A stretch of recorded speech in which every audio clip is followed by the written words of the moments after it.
4절까지 말씀 보겠습니다. 사무엘상 27장 1절부터 4절입니다. 우리 화면에 있으니까 제가 한 절, 여러분들이 한 절 그렇게 교독합니다. 사무엘상 27장 1절부터 4절입니다. 한 절씩 교독합니다. 다윗이 그 마음에 생각하기를 내가 후일에는 사울의 손에 붙잡히리니 블레셋 사람들의 땅으로 피하여 들어가는 것이 좋으리로다. 사울이 이스라엘 온 영토 내에서 다시 나를 찾다가 다녀 말이니 내가 그의 손에서 벗어나리라 하고, 다윗이 일어나 함께 용사한 600명과 더불어 가드와 마옥의 아들 아기스에게로 들어가니라. 다윗과 그의 사람들이 저마다 가족을 거느리고 가드에서 아기스와 동거하였는데 다윗이 그의 두 아내 이스라엘 여자 아히노암과 나발의 아내였던 갈멜 여자 아비가일과 함께 하였더니 다윗이 가드에 도망한 것을 어떤 사람이 사울에게 전하매 사울이 다시는 그를 수색하지 아니하니라. 아멘. 할렐루야. 지난주에 우리나라 프로야구가 개막을 했습니다. 그리고 또 주목할 만한 것은 미국 메이저리그 개막전을 우리나라 서울에서 했습니다. 가끔 야구 중계를 보면 해설자들이 투수나 아니면 공을 치는 타자의 을 보면서 폼이 흐트러졌습니다. 지금 투수의 폼이 흐트러졌기 때문에 제구가 잘 안 됩니다. 또는 타자가 허리가 먼저 돌아가서 폼이 무너졌기 때문에 좋은 성적을 낼 수 없습니다. 이렇게 이야기하는 경우들을 볼 수가 있습니다. 운동선수들이 폼이 좋아야 한답니다. 그리고 이 폼은 어떤 상황에서도 무너지면 안 된다는 거죠. 모든 상황 가운데서 좋은 폼을 유지해야 좋은 성적을 거둘 수 있다는 겁니다. 여러분, 신앙생활에도 폼이 있어요. 예배드리는 폼, 기도하는 폼, 헌신하는 폼, 섬기는 폼, 폼이 있습니다. 지난주부터 이번 주 금요일까지 저녁에 기도회는 모입니다. 선수들이 좋은 폼을 유지하기 위해서는 수천 번, 수만 번 같은 동작을 반복한다고 합니다. 그래야 그 폼이 유지될 수 있다고 해요. 이런 기도회를 통해서 기도의 폼을 만들어가는 겁니다. 기도의 폼을 잘 만들면 환난이 오더라도 또는 유혹이 오더라도 좋은 기도의 폼을 유지할 수 있는 거예요. 그래서 우리가 1년에 봄에 한 번, 가을에 한 번 이런 기도회를 하는 이유는 내가 기도하는 폼을 만들기 위해서 이런 기도회 시간을 정하는 겁니다. 혼자가 잘 안 되니까 함께 모여서 기도하는 겁니다.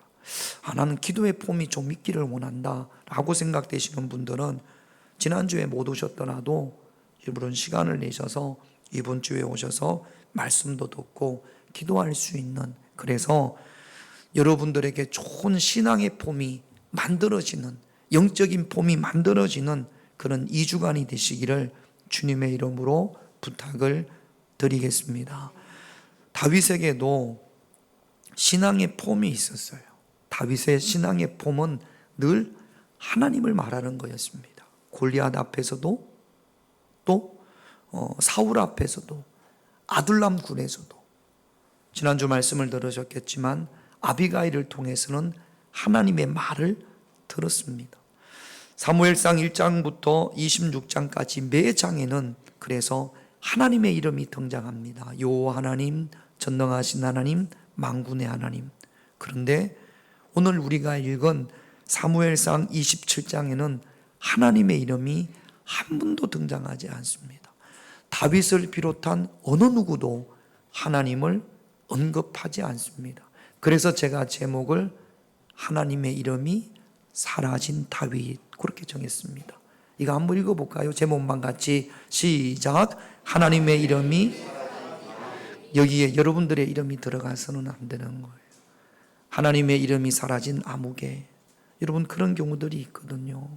환난 때문에 하나님의 이름이 사라진 아무개, 유혹 때문에 하나님의 이름이 사라진 아무개, 그렇게 되어져서는 안 되는 겁니다. 운동선수들이 폼이 무너지면 슬럼프가 오거든요. 여러분, 우리 좋은 신앙의 폼을 잃어버리거나 무너지게 되면 그러면 신앙의 슬럼프, 영적인 슬럼프가 오는 겁니다. 왜 다윗에게 있었던 좋은 신앙의 폼이 무너졌는지, 잊어버렸는지, 왜 신앙적으로 다윗에게 슬럼프가 왔는지를 한번 찾아볼게요. 먼저 다윗에게 27장에 오면서 다윗에게 염려가 하나 생겼습니다. 이런 염려가 있습니다. 3절을 한번 볼게요. 3절 같이 있습니다. 다윗과 그의 사람들이 저마다 가족을 거느리고 가드에서 아기스와 동거하였는데 다윗이 그의 두 아내 이스라엘 여자 아히노함과 나발의 아내였던 갈멜 여자 아비가일과 함께하였다. 지금 다윗의 인생은 사울이 다윗을 죽이려고 하니까 다윗을 피해 다니는, 다윗을 피해서 도망하는 그런 상황입니다. 그런데 어디서 알았는지 다윗과 함께하는 사람이 한 명 한 명 생기기 시작을 했어요. 처음에는 남자들만 있다가 언제부터인가 가족들이 생기기 시작을 했습니다. 다윗에게도 가족이 생겼어요. 아내가 둘이나 생겼습니다. 그리고 이제 어린아이들 태어날 거고 또 이미 어린아이가 있었을 겁니다. 600명 정도가 됐다고 그랬어요. 혼자 사울을 피해 다니는 것은 그리 어렵지 않습니다. 광야로 들어가면 되니까. 지금도 다윗과 그와 함께한 사람들이 사울을 피해서 광야에 있습니다. 광야는 메마른 곳이거든요. 물도 없고 먹을 것도 없습니다. 나는 사울을 피해서 좀 고생할 수 있고 위험할 수 있어요. 그런데 어린 아이들을 보니까 이건 너무 염려가 되는 겁니다. 오늘 3절 말씀에 보면 저마다 가족을 거느리고, 다윗에게도 가족이 있었고 다윗을 따르는 600명의 사람들도 저마다 가족이 있었어요. 그러니까 인원이 훨씬 많았겠죠. 이게 문제입니다. 염려입니다. 어떻게 하면 좋을까? 여러분, 이렇게 염려가 찾아왔을 때 전에 같으면 다윗이 어김없이 하나님 앞에 기도했을 겁니다. 하나님을 말했을 겁니다. 하나님, 어떻게 합니까? 예배 시간에 눈 감는 사람들 어떻게 하면 좋습니까? 하나님, 하나님 어떻게 합니까? 우리 가족들 어떻게 합니까? 위험합니다. 어떻게 하면 좋겠습니까? 하나님을 말했을 텐데 다윗의 입에서 하나님이 사라지고 하나님 대신에 이런 것이 생겼습니다. 1절을 한번 볼게요. 1절 아니죠? 1절 밑으로 내려가면 되는데 그 밑으로, 아니 위로 올라가지 말고 1절이 없나요?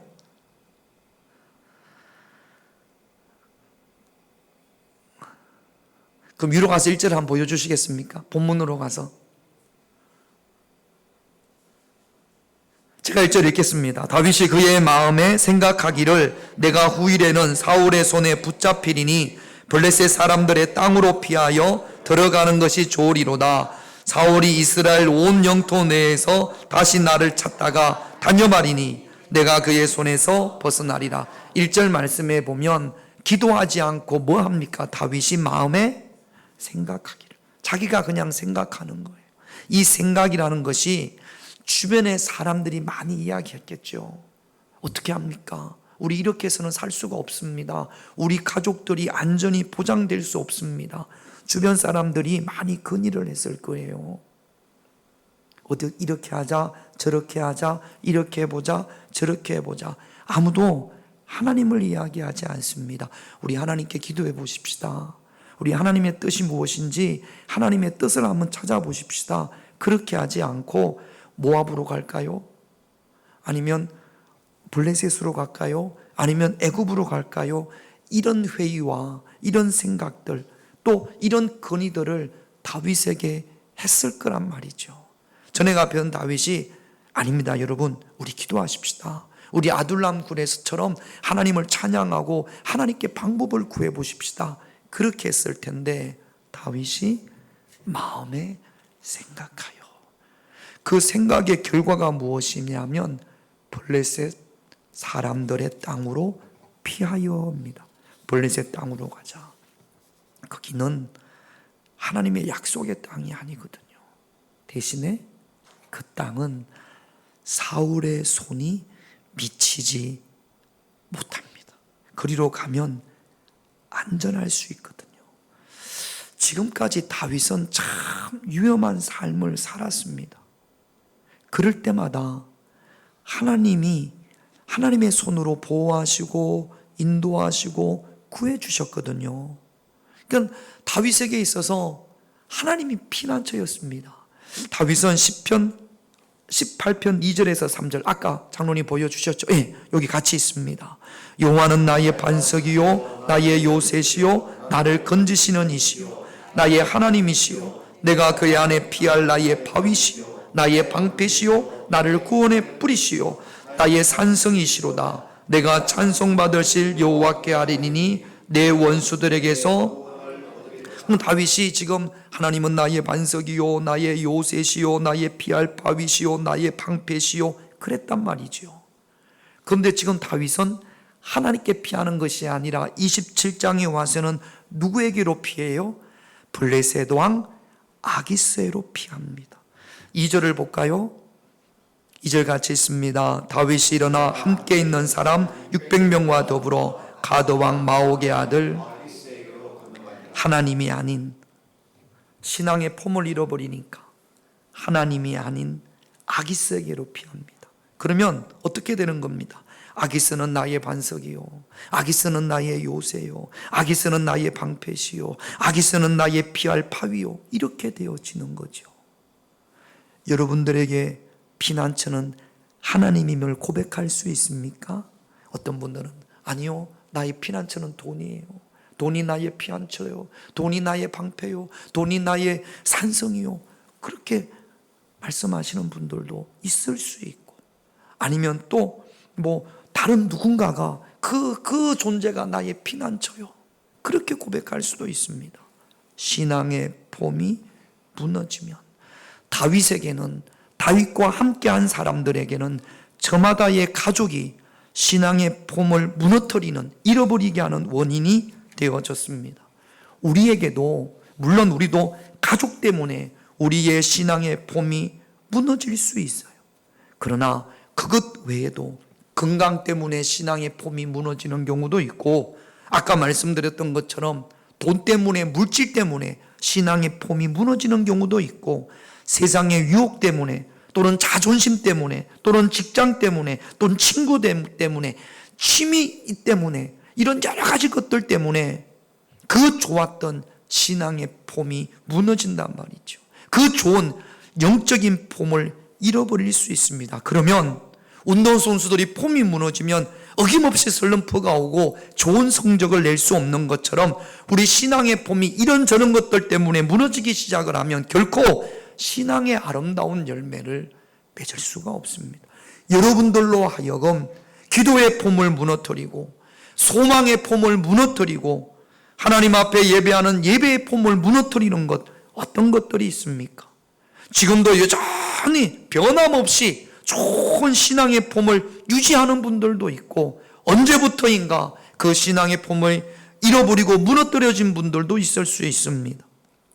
좋은 신앙의 폼을 가진 분들은 결코 어떤 상황에서도 그 신앙의 폼을 잃어버리지 말고, 혹시 이 자리에 계신 분들 중에 이미 폼이 무너진 분들이 있다면 여러분 스스로 아실 겁니다. 내가 기도의 폼이 무너졌어, 내가 헌신의 폼이 무너졌어, 내가 소망의 폼이 무너졌어 라고 생각하시는 분들은 빨리 그 신앙의 폼을 회복시킬 수 있는 그런 여러분들이 되시기를 주님의 이름으로 축원드립니다.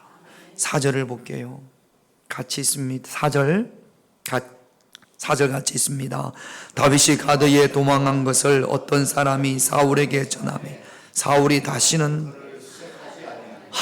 지긋지긋했어요. 사울 지긋지긋했어요.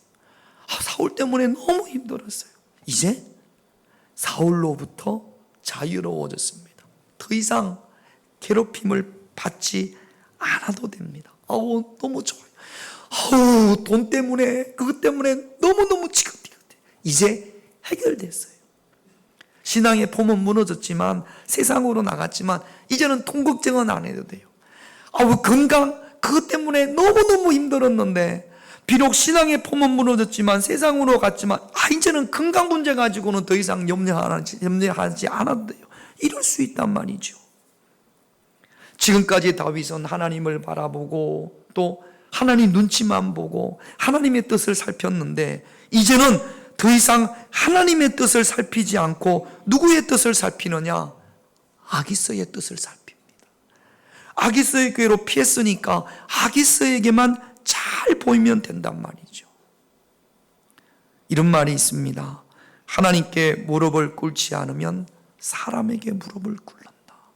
우리는 하나님께 무릎을 꿇어야 되는데 하나님의 피난처가 아닌 신앙의 폼이 무너짐으로 하나님 아닌 다른 것에 무릎을 꿇는 그런 일이 없어야 될 줄로 믿습니다. 마귀는요 자꾸만 현실을 보여주면서 우리를 유혹합니다. 블레셋이 우리의 피난처야. 아기스가 우리의 피난처야. 언제까지 이 모양 이 꼴로 살아갈 거야. 아기스로 가보자. 블레셋으로 가보자. 갔더니요 얼마나 편한지 모릅니다. 더 이상 도망 다닐 필요도 없고 이제는 광야에서처럼 굶을 필요도 없어요. 먹을 것도 넉넉하지. 너무 좋습니다. 그러니까 진작 이렇게 할 걸. 신앙의 폼이 완전히 무너졌습니다. 아기스에게로 피하는 것이 좋아 보일지 모르지만 결국에는 멸망으로 가는 넓고 큰 길을 뿌리라는 것 여러분 꼭 명심하시기를 주님의 이름으로 축원드립니다. 8절을 한번 보겠습니다. 8절 같이 있습니다. 다윗과 그의 사람들이 올라가서 거술 사람과 기르스 사람 아말렉 사람을 침노하였으니 그들은 옛적부터 술과 애굽 땅으로 지나가는 지방에 여러분 공짜가 있어요 없어요? 공짜가 없어요. 아기스에게로 피했으니까 아기스 마음에 들어야 될 거 아닙니까? 아기스가 아무런 이유 없이 받아주지 않거든요. 그러니까 다윗과 그에 함께한 사람들이 어떡합니까? 주변 마을들을 여기 침노라고 하는 건 강탈이에요. 노략질이에요. 옛날에 왜구들이 와서 우리 남해안이나 이쪽에 농사 지어오는 거 다 빼앗아 간 것처럼 지금 다윗이 그 짓을 하고 있단 말이죠.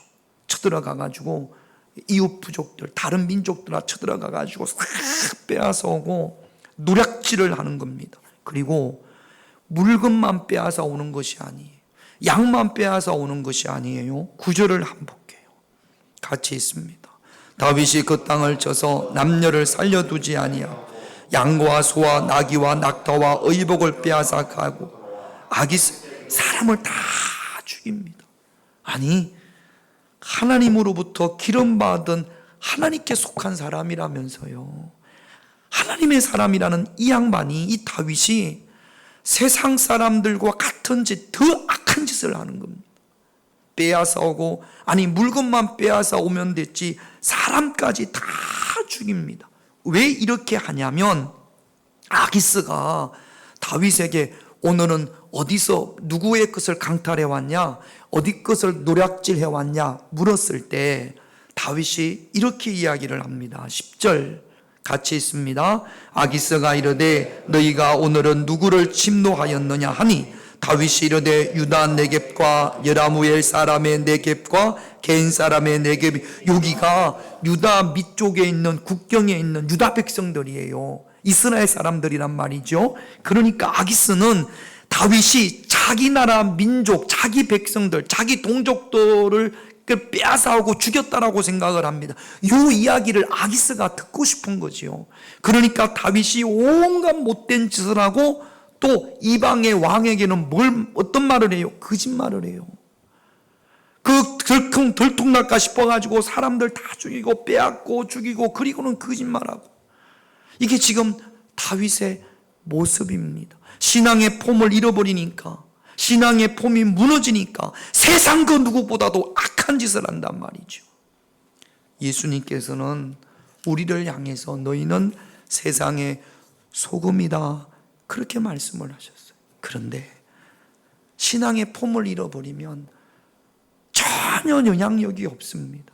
소금의 역할을 못해. 교회 안에서도 마찬가지입니다. 신앙의 폼이 무너지면 교회 안에서도 소금의 역할을 하지 못하고 가정에서도 신앙적인 영향력을 전혀 주지를 못합니다. 오히려 사람들로부터 손가락질을 당하는 거죠. 저런 나쁜 놈이 어디 있어? 저런 악한 사람이 어디 있어? 교회 안에서도 마찬가지입니다.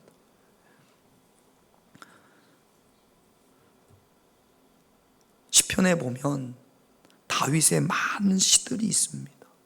믿음으로 고백하는 수많은 시들을 다윗이 기록을 했습니다. 언제 가장 많은 시편을 기록을 했냐면 사울로부터 쫓겨나서 광야를 방황할 때, 그때 수많은 시편을, 신앙 고백을 다윗이 하나님 앞에 합니다. 그런데요, 블레셋의 아기스에게로 피해 있는 1년 4개월 피해 있었거든요. 배고프지 않습니다. 물질이 풍족합니다. 위험하지도 않아요. 가족들도 안정해요. 이제는 힘으로 빼앗아오면 됩니다. 지난번 나발에게서 가서 아이고 먹을 것 좀 주세요. 아이고 수치스럽게 그렇게 이야기할 필요가 없어요. 힘이 있으니까 그냥 빼앗아오면 되는 겁니다. 그런데 이 1년 4개월 동안은 다윗이 기록한 신앙의 고백 시편이 하나도 없습니다. 배는 부를지 모르지만 다윗은 영적으로는 완전히 슬럼프입니다. 하나님의 이름이, 다윗의 삶에서 하나님의 이름이 사라졌고 하나님의 백성으로서 구별됨과 거룩함이 전혀 없습니다.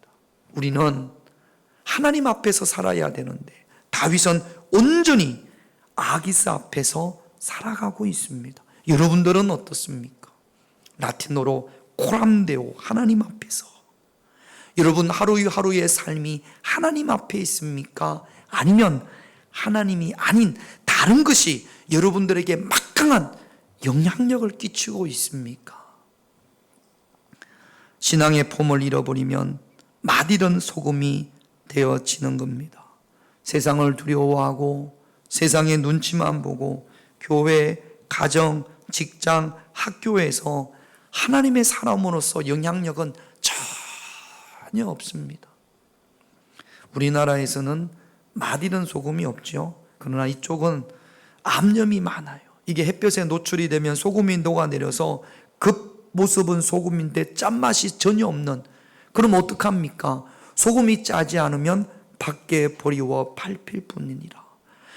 우리가 그리스도인이고 예수 그리스도의 제자이고 하나님의 백성이면 하나님의 백성답게 좋은 영향력을 내 주변에서, 교회에서, 목장에서, 가정에서, 여러분 직장에서 좋은 영향력을 보일 수 있어야 되는데 맛이든 소금은 신앙의 폼이 무너지면 그런 영향력이 전혀 없습니다. 밖에 버리워져 밟힐 뿐입니다. 그러므로 신앙의 폼이 무너짐으로 맛이든 소금과 같은 그런 저와 여러분들이 밖에 버리워져 밟히게 되는 그런 저와 여러분들이 되지 않기를 주님의 이름으로 축원드립니다. 신앙의 폼을 잃어버리면 맛이든 소금으로 끝나는 것이 아니라 더 큰 죄악으로 끌려갈 수 있습니다. 사무엘상 28장으로 넘어가면 블레셋과 이스라엘이 전쟁을 하게 됩니다. 28장 1절을 한번 볼까요? 같이 있습니다. 그때에 블레셋 사람들이 이스라엘과 싸우려고 군대를 모집한지라 아기스가 다윗에게 이르되 너는 밝히 알라 너와 네 사람들이 나와 함께. 그래서 아기스가 다윗을 받은 거예요. 전쟁을 하니까 아기스가 다윗을 부릅니다. 같이 전쟁을 하자. 지금 다윗은 나중에 아비가일이 그랬잖아요. 당신이 이스라엘의 왕이 될 겁니다. 예언처럼 그렇게 이야기했어요. 다윗이 이스라엘의 왕이 돼야 되는데, 그래서 사무엘로부터 기름 부음도 받았잖아요. 근데 지금 상황이 어떤 상황이에요? 내가 앞으로 다스려야 될 저 사람들의 왕이 돼야 되는데 저 사람들을 전쟁에서 죽이게 되는 그런 상황이 벌어졌단 말이죠. 신앙의 폼을 잃어버리니까 아기스에게 못 갑니다, 안 갑니다. 저 사람들은 나와 동족이고 같은 민족입니다. 그러면 눈 떠요. 아이고, 눈 떠. 뭐 나는 아닌 것처럼 옆에 이렇게 눈 떠요. 저런 것도 습관입니다. 그러니까 안 졸려고 하셔야 돼요. 그러니까 다윗이 같이 가자고 하니까 뭐라고 해야 됩니까? 그러니까 다윗이 답을 어떻게 하냐면 사무엘상 28장 2절이에요. 같이 읽습니다. 다윗이 아기스에게 이르되 그러면 당신의 종이 행할 바를 아시리이다 하니 아기스가 다윗에게 이르되 그러면 내가 너를 영원히 내 머리 지키는 자를 야 전쟁에 가자. 갈 수 있지? 가야지. 함께 싸워야지. 너 내 편이니까. 그러니까 다윗이 제가 갈지 말지를 왕이 어떻게 알지 말지를 어떻게 왕이 좋은 대로 얼버무리는 거죠. 왕이 아시리이다. 전쟁에 참여하면 안 되는 것 같은데 신앙의 폼이 무너지고 아기스에게 붙들려 있으니까 억지로 끌려가는 겁니다. 이게 아닌데, 이렇게 해서는 안 되는데, 그러면서도 상황 자체가 이제는 못 갑니다, 안 갑니다 할 수 있는 상황이 되지 않은 거죠. 엄청난 큰 죄악 속에 하나님의 백성을 죽여야 되는 이 전쟁에서 만약에 이스라엘의 왕 사울이 죽게 되면 다윗은 원칙이 있어요. 기름 부음 받은 종은 나는 하나님으로부터 기름 부음 받은 자에게는 절대로 내가 유해를 가하지 않는다. 이것이 다윗의 원칙이었는데 이것마저 무너지게 되는 거죠. 여러분, 우리가 신앙의 폼을 잃어버리고 세상으로 끌려가잖아요. 언제부터인가? 내가 원하지 않는 더 큰 죄악의 길로 내가 자신 있게 나가는 게 아니라 스스로 나가는 게 아니라 마치 끌려가듯이 그렇게 끌려갈 수 있다라는 겁니다. 29장에 보면 실제로 다윗이 그 전쟁에 참여하기 위해서 아기스의 경호대장처럼 아니면 최선봉에 서기 위해서 아기스와 함께 이스라엘과 전쟁을 하기 위해서 전쟁터로 나가는 것을 볼 수가 있습니다. 여러분, 우리도 이 땅에 태어나서 인생을 살아가면서 참 나를 힘들게 하는 사울과 같은 존재들이 여러분 어떤 누구에게도 다 있을 수 있어요. 가족일 수도 있고 부모일 수도 있고 직장 상사일 수도 있고 심지어는 교회 안에서 함께 신앙생활을 하는 믿음의 동역자일 수도 있습니다. 그런 사람들이 주는 고통, 그 고통을 하나님 앞에서 견디고 이기면서 우리의 신앙의 영성이 깊어지는 거예요. 그 무동력 요트 있죠. 엔진이 없는 바람으로만 가는 요트가 있습니다. 우리나라 분 중에서 그 태평양인가 어디를 횡단한 분이 TV에 나온 적이 있어요.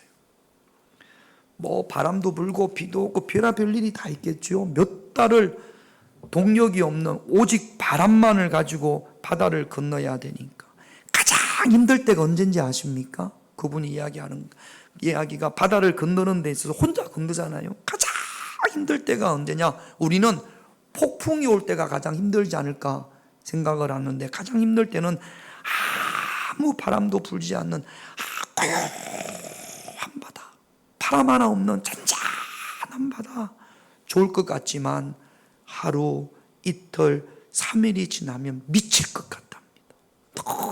너무너무 힘들다라는 거예요. 여러분, 우리에게 고난이 있어요. 사울과 같은 존재들이 있어요. 그런 존재들의 고난을 우리가 견디고 이기면서 우리는 하나님께로 더 깊어지는 영성을 가지게 될 줄로 믿습니다. 그런 상황에서 말씀의 다스림을 받고 선으로 악을 이겨내고자 하나님 앞에서 몸부림칠 때 기도하는 과정에서 성령의 임재하심도 성령의 충만도 그리고 내 안에 남아있는 불순물들이 제거되어져야 될 줄로 믿습니다. 요즘 무엇이 여러분들을 힘들게 하고 있습니까? 무엇이 여러분들로 하여금 신앙의 폼을 무너뜨리고 있습니까? 여러분 정신 차리시고 내 신앙의 폼이 무너져 간다면 정신 차리고 빨리 신앙의 폼을, 좋은 기도의 폼, 예배의 폼, 헌신의 폼, 섬김의 폼을 회복할 수 있는 그런 저와 여러분들이 되시기를 주님의 이름으로 축원드립니다. 기도 제목 보겠습니다. 기도 제목 3가지. 1번 같이 있습니다. 다윗처럼 좋은 신앙의 폼을 잃어버리지 않기를 원하며 또한 무너진 신앙의 폼이 회복되게 하옵소서. 2번 같이 있습니다. 하나님께 속한 내가 맞이른 소금이 되어 밖에 버려지는 일이 없기를 원합니다. 하나님께 속한 내가 맞이른 소금이 되어져 밖에 버려지는 일이 없기를 오늘 이 시간 기도하기를 원합니다. 3번 같이 있습니다. 세상에 붙들려 하나님의 이름이 사라진 채 더 큰 죄악의 길로 끌려가지 않게 하옵소서. 신앙의 폼을 잃어버리고 세상에 붙들리면 내가 원치 않게 더 큰 죄악으로 끌려가게 됩니다. 이런 일이 없기를 3가지 기도 제목 가지고 우리 찬양하고 하나님 앞에 함께 기도하겠습니다. 성령으로 채우사